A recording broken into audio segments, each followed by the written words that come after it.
ദൈവ തിരുനാമം മഹത്വപ്പെടുമാറാകട്ടെ.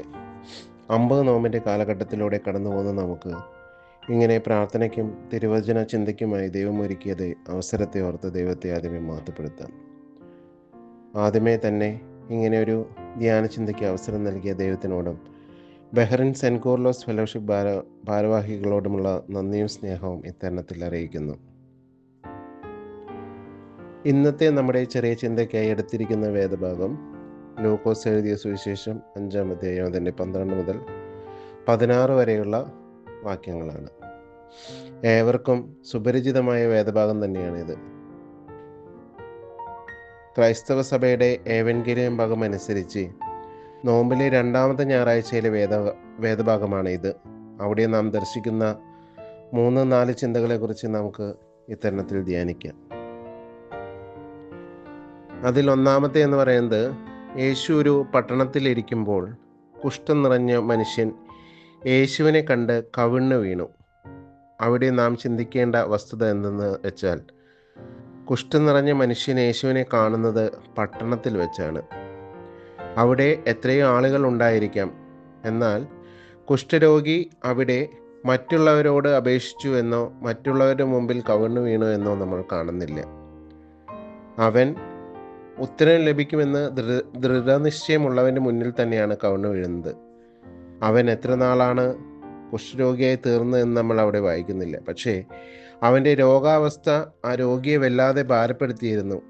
അതുകൊണ്ടാണ് അവൻ യേശുവിൻ്റെ മുമ്പിൽ തന്നെ കവിണ്ണു വീണത്.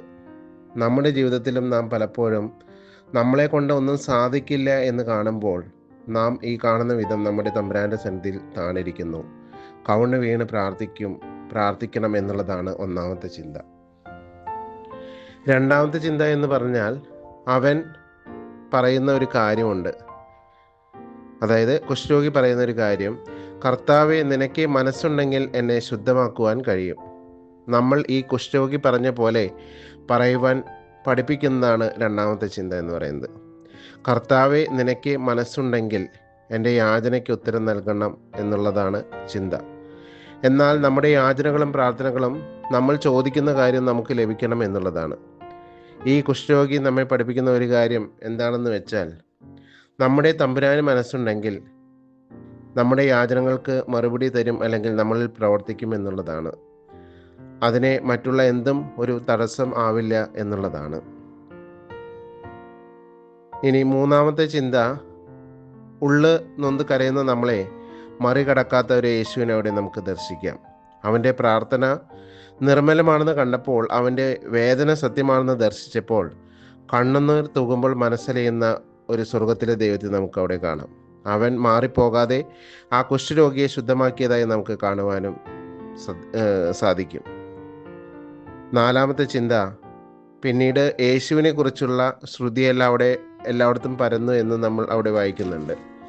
അവിടെ ഏറ്റവും അവസാനം ആ വാക്യം അവസാനിപ്പിക്കുന്നത് ഇങ്ങനെയാണ്: യേശുവോ നിർജ്ജന ദേശത്ത് വാങ്ങിപ്പോയി പ്രാർത്ഥിച്ചു കൊണ്ടിരുന്നു എന്നുള്ളതാണ്.